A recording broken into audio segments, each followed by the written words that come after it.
여러분 안녕하십니까? 금요일 아침 뉴스투데이 울산입니다. 먼저 오늘의 주요 뉴스입니다. 어젯밤 울산의 33층 주상복합 건물에서 대형 화재가 발생했습니다. 강풍주의보가 내려진 날씨 속에 건물 전체로 순식간에 불길이 번졌고 인근 건물로도 불이 옮겨 붙었습니다. 불이 난 현장에서는 밤새도록 인명 구조 작업이 이어졌습니다. 주민 수십 명이 병원으로 이송됐지만 다행히 큰 인명 피해는 없었습니다. 이번 화재는 이상하리만큼 빠르게 주상복합 아파트 전체로 번졌습니다. 무엇보다 구조적으로 화재에 취약하게 지어진 건물이 피해를 더욱 키웠습니다. 어젯밤 울산의 33층 주상복합 건물에서 대형 화재가 발생했습니다. 강풍주의보가 내려진 날씨 속에 건물 전체로 순식간에 불길이 번졌고 인근 건물로도 불이 옮겨 붙었습니다. 유희정 기자입니다. 33층짜리 주상복합 아파트 건물이 화염에 휩싸였습니다. 소방차가 출동해 물을 뿌려보지만 물줄기는 불길 끝에도 닿지 못합니다. 그 사이 불은 위로 더 번져 건물 옥상까지 집어삼킵니다. 어젯밤 11시 7분쯤 울산 남구 달동에 있는 주상복합 건물 사만 아르누보에서 불이 났습니다. 계속 그 알람이 울려가지고 그때 이제 깜짝 놀라서 창문 밖에 보니까 이제 불똥이 떨어지더라고요. 그거 보고 이제 급히 수건이랑 해가지고 나왔어요, 계단으로. 불은 12층 한 세대의 에어컨에서 시작된 것으로 소방당국은 추정하고 있습니다. 어젯밤 울산에는 강풍주의보가 내려져 있었고 초속 10m가 넘는 거센 바람이 불었습니다. 불길이 바람을 타고 순식간에 위로 번지면서 고층에 거주하던 주민 수십 명은 대피할 틈도 없이 건물 안에 갇혔습니다. 바람에 날린 불티가 건물 여기저기로 옮겨 붙으면서 밤새 화재가 이어졌고 직선거리로 200m 가까이 떨어진 대형마트까지 불티가 날아가 마트 옥상에도 화재가 났습니다. 연기를 흡입한 아파트 주민들은 병원으로 옮겨져 치료를 받고 있습니다. 소방당국은 진화와 구조 작업을 완전히 마치는 대로 피해 규모와 정확한 화재 원인을 조사할 계획입니다. MBC 뉴스 유희정입니다.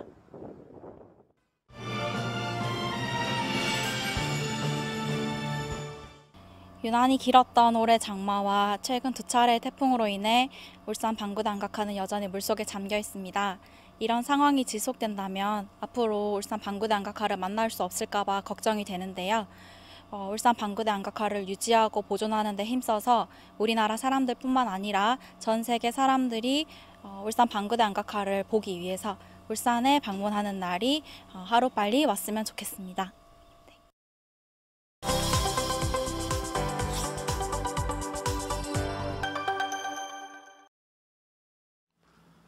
제주가 코로나19 청정지역으로 꼽히면서 한라산을 찾는 탐방객이 코로나 이전 수준으로 회복하고 있습니다.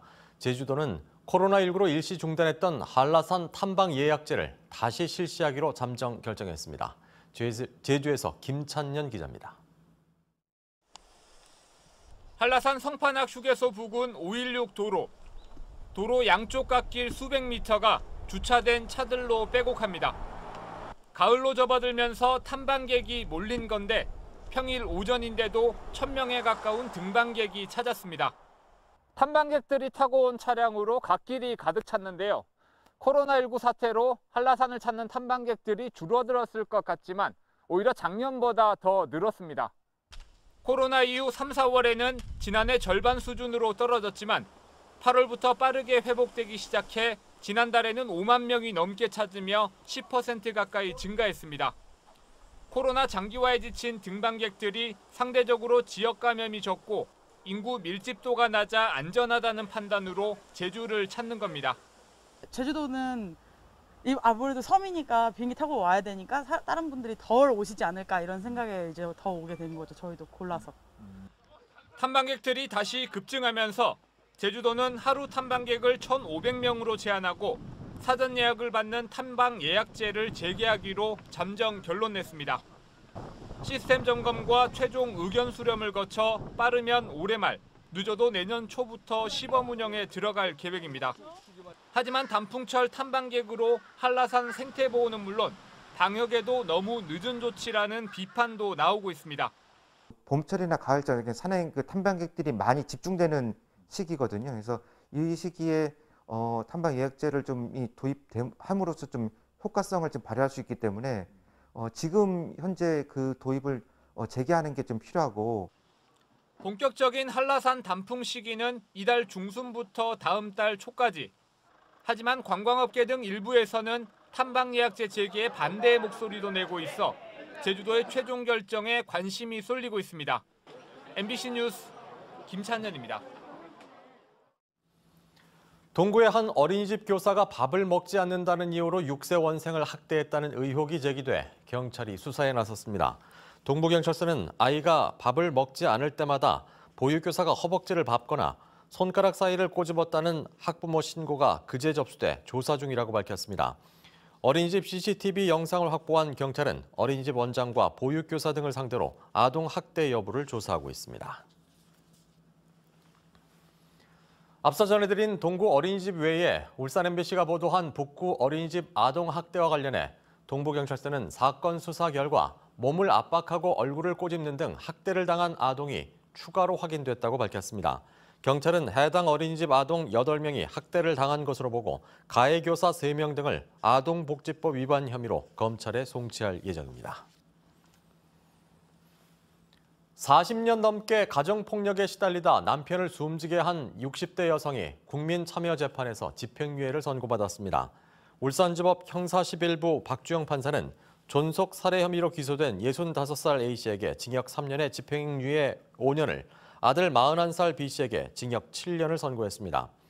상습 가정폭력에 시달려온 A씨는 지난 5월 2만 원 상당의 저가요금제 스마트폰을 샀다는 이유로 남편에게 폭행당했고, 이 사실을 알고 집으로 온 아들이 둔기로 아버지를 내려치자 아들의 범행을 감추기 위해 수차례 둔기를 휘둘러 남편을 숨지게 한 혐의로 재판에 넘겨졌습니다. 울주군 타화강 생태관이 그제 범섭 구영교 인근 타화강 중류에서 산란을 위해 돌아온 연어 한 마리를 발견했습니다. 울주군은 이번에 발견된 연어가 지난 2016년에서 2018년 인공수정과 부화를 거쳐 방류된 개체로 보인다고 밝혔습니다. 동구의 대표 축제인 조선해양축제에 이어 방어진항축제도 코로나19 확산으로 취소됐습니다. 동구청은 7, 8월 중으로 방어진항축제를 개최하려 했지만 코로나19의 재확산으로 축제를 취소했습니다.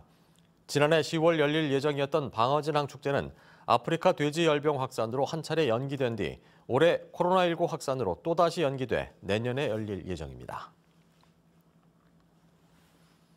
제2대 울산정보산업진흥원 원장에 구자록 울산대 교수가 임명됐습니다. 구자록 신임 원장은 울산대학교에서 IT 융합학부 교수로 창업보육센터장 등을 역임했으며 임기는 2020년 10월부터 오는 2023년 10월까지 3년 동안입니다. 구 신임 원장은 정보산업진흥원이 울산의 주력산업 고도화와 신산업 육성, 정보통신기술 인재 양성 등 지역경제에 기여할 수 있도록 최선을 다하겠다고 밝혔습니다. 올해 울주 세계산악영화제가 코로나19 유행을 예방하기 위해 자동차 극장 상영을 도입합니다. 자동차 극장은 영화제가 열리는 영남 알프스 복합 웰컴 센터에 설치되며 자동차 100대가 들어가 관람할 수 있는 규모이고 영화제 기간 14회차가 상영될 예정입니다. 자동차 극장 관람은 오는 12일부터 울주 세계산악영화제 공식 홈페이지를 통해 예약할 수 있습니다. 최근 잇따라 화재가 발생한 코나 전기차에 대해 리콜 조치가 실시됩니다. 현대자동차는 차량 충전 후 고전압 배터리 제조 결함으로 화재가 날 가능성이 있어 오는 16일부터 코나 전기차에 대한 소프트웨어 업데이트와 점검 후 배터리 교체 리콜에 들어갑니다. 리콜 대상은 지난 2017년 9월 29일부터 올해 3월 13일까지 제작된 차량 25,500여 대입니다. 수소차 등록 대수가 가장 많은 울산에서 수소 충전소의 고장이 빈번한 것으로 나타났습니다.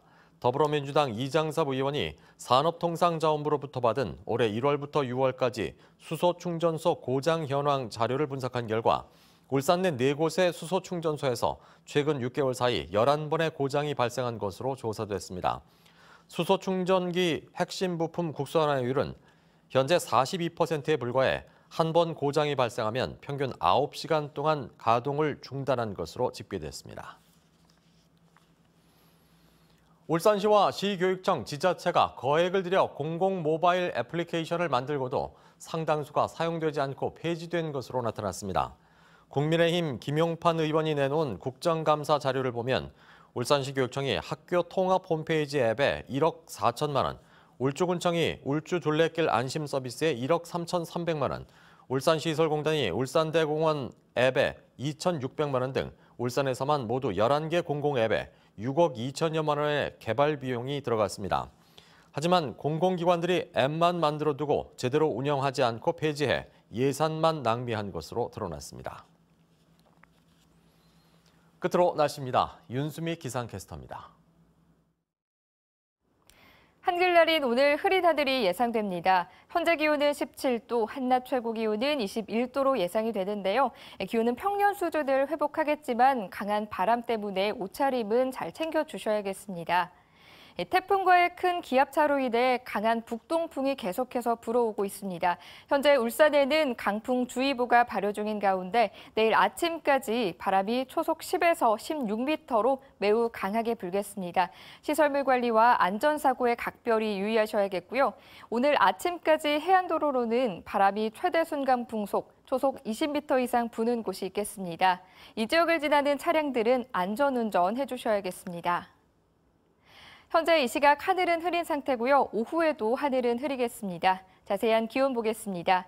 현재 기온은 17도에서 18도의 기온 분포로 어제 이 시각과 비슷하게 시작하고 있는데요. 한낮 최고 기온은 포항과 경주, 울산이 21도, 부산 22도, 양산은 23도로 어제와 비슷하겠습니다.